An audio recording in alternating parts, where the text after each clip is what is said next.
சில்லிமா channel சார்பாக அனைவருக்கும் வணக்கம். இன்றைக்கி ஒரு உப்பு உருண்டை எப்படி செய்கிறதுன்னு பார்க்கலாம். இது ரொம்ப சுவையாக இருக்கும். இது வந்து மார்னிங் டிஃபனாகவும் சாப்பிட்லாம், ஈவினிங் டிஃபனாக கூட சாப்பிடலாம். ரொம்ப நல்லாயிருக்கும். இது எப்படி செய்யலான்னு பார்க்கலாம் வாங்க. இதுக்கு சம அளவில் ஒரு அழகு பச்சரிசி, ஒரு அழகு புழுங்கலரிசி, இட்லி அரிசி எடுத்து வச்சுருக்கேன். இதை வந்து நல்லா உப்பு போட்டு கரகரப்பாக பாருங்கள், இந்த மாதிரி கரகரப்பாக இட்லி பத்தத்துக்கு இல்லாமல் அதுக்கு முன்னாடி பத்தத்துக்கே நம்ம எடுத்துடணும். அப்போ தான் நம்ம உருண்டை பிடிச்சி அதை தாளித்து சாப்பிடும்போது ரொம்ப நல்லாயிருக்கும். இப்போ அதை நல்லா ஒரு கட்டியாக அரைச்சி வச்சுருக்கோம். இப்போ அதை வந்து கொஞ்சம் இட்லி பதத்துக்கு தண்ணியாக கரைச்சிக்குவோம். எனக்கு அப்படியே நம்ம வந்து தாளிக்கும் போது ஊற்றினோம்னாக்கா அது கட்டி கட்டியாக ஆகிற மாதிரி சான்சஸ் இருக்குது. அதனால் கொஞ்சம் நம்ம வந்து இந்த மாதிரி கரைச்சி வச்சுக்குவோம். இது ஒரு இட்லி பதத்துக்கு கரைச்சிட்டோம். இப்போ இதை நம்ம தாளிக்க போகிறோம். இப்போ கடாயில் எண்ணெயை ஊற்றிக்கோங்க. எண்ணெய் நிறைய வேணும்னா நிறைய கூட ஊற்றிக்கலாம். நான் ஒரு மீடியமாக ஊற்றிருக்கேன். அதில் கடுகு உளுத்தம்பருப்பு கொஞ்சம் போட்டுக்கோங்க.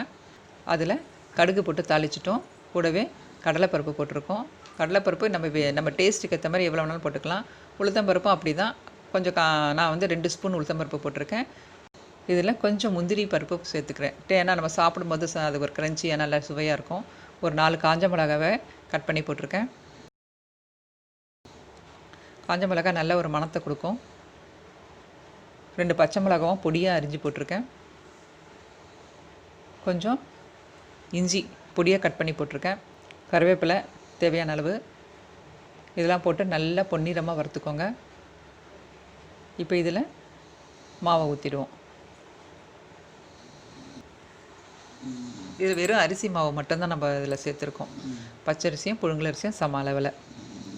உங்களுக்கு எவ்வளோ வேணுமோ, உங்கள் வீட்டில் எவ்வளோ பேர் இருக்காங்களோ அதுக்கு தகுந்த மாதிரி நீங்கள் எவ்வளோ வேணாலும் போட்டுக்கலாம். கொஞ்சமாக வேணும்னா கொஞ்சமாக கூட போட்டு நீங்கள் செய்யலாம். இப்போ இதை மெதுவாக அழகாக அதை கட்டிப்படாமல் நம்ம வந்து கலக்கி விட்டுக்கிட்டே இருக்கணும். இப்போ இது உருண்டை பிடிக்கிற அளவுக்கு நம்ம கலக்கி விட்டால் போதும். அதனால் மெதுவாக நீங்கள் கலக்கணும். இப்போ இந்த நம்ம வந்து கொஞ்சம் பெருங்காயத்தூளும் சேர்த்துக்கலாம். இதுலேயே வந்து தேங்காய் துருவியும் நம்ம கொஞ்சம் போட்டுக்கலாம். நான் போடலை. உங்களுக்கு அந்த டேஸ்ட் ரொம்ப பிடிக்கும் அப்படின்னாக்கா தேங்காவை துருவி இந்த ஸ்டேஜில், இந்த கட்டியை இந்த மாதிரி ஸ்டேஜில் நீங்கள் போட்டுட்டு கலரி விட்டிங்கன்னா போதும். இப்போ நல்லா இதை கலரி விட்டுக்கோங்க. இப்போ மாவாக தான் இருக்குது. இன்னும் கலர்னோம்னாக்கா ஒரு கட்டி பதத்துக்கு வரும். நம்ம உருண்டை பிடிக்கிற அளவுக்கு வந்துருச்சுன்னா நம்ம இதை வந்து ஆஃப் பண்ணிடலாம். இப்போ ஆஃப் பண்ணிடுவோம். உருண்டை பிடிக்கிற பதத்துக்கு இந்த மாதிரி பதத்துக்கு வந்துருச்சு. இது வந்து ரொம்ப அழுத்தி பிடிக்கக்கூடாது. கொஞ்சம் லேசாக பிடிச்சிங்கன்னா போதும். ரொம்ப வலுவலுன்னு இருக்கும். நம்ம அழுத்தி பிடிச்சிட்டோம்னாக்கா கொஞ்சம் லேசாக லூஸாக அப்படி பிடிச்சோம்னாக்கா சாப்பிட நல்லாயிருக்கும். உள்ளெல்லாம் மாவெல்லாம் வந்து சீக்கிரம் வெந்துடும். இந்த மாதிரி இப்போது உருண்டை பிடிச்சி வச்சுக்கோங்க. ஆறுனதுக்கப்புறம் பிடிச்சிக்கோங்க. அந்த மாவு சூடாக இருந்ததுன்னா கையெல்லாம் சுடும். கொஞ்சம் மாவெல்லாம் ஆறட்டும். எண்ணெய்லாம் தேவையில்லை. நம்ம தாளித்த எண்ணெயே போதும். நம்ம எண்ணெயை தனியாக தொட்டுட்டு அதை நம்ம உருண்டை பிடிக்கணும்னு அவசியம் இல்லை. அந்த இதுலேயே நல்லா அழகாக உருண்டை பிடிக்க வரும்.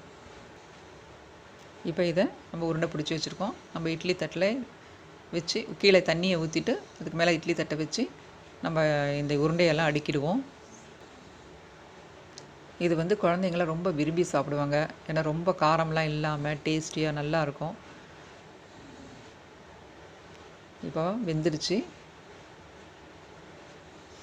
திறக்கும் போதே ரொம்ப நல்ல ஒரு நறுமணம், ரொம்ப நல்லாயிருக்கும். ஆறட்டும். ஆறுனதுக்கப்புறம் இப்போ வந்து கொஞ்சம் சாஃப்டாக அப்படி தான் இருக்கும். கொஞ்சம் ஆறுனதுக்கப்புறம் நல்லாயிருக்கும். இது ஒரு 10 நிமிஷம் 5 நிமிஷம் நல்லா கொதிக்க விட்டு வேக விட்டுட்டு 5 நிமிஷம் வந்து நல்லா சிம்மில் வச்சு நல்லா வேகணும். வெந்துருச்சுன்னா ரொம்ப சூப்பராக இருக்கும். இதுக்கு வெங்காயம், தக்காளி, இஞ்சி, பூண்டு எல்லாம் அரைச்சி வச்ச ஒரு சட்னியாக வச்சுருக்கேன். சட்னி இல்லாமலே குழந்தை சாப்பிட்லாம். நம்மலாம் வந்து சட்னி வச்சு சாப்பிட இன்னும் அருமையாக இருக்கும். இங்கே பாருங்கள், சாஃப்டாக இருக்குது பாருங்கள். இதை தொட்டு சாப்பிட சூப்பராக இருக்கும். இதை மாதிரி நீங்களே செஞ்சு பாருங்கள். இந்த வீடியோ பிடிச்சிருந்ததுன்னா லைக் பண்ணுங்கள், ஷேர் பண்ணுங்கள், சப்ஸ்கிரைப் பண்ணுங்கள். நன்றி. வாழ்க வளமுடன்.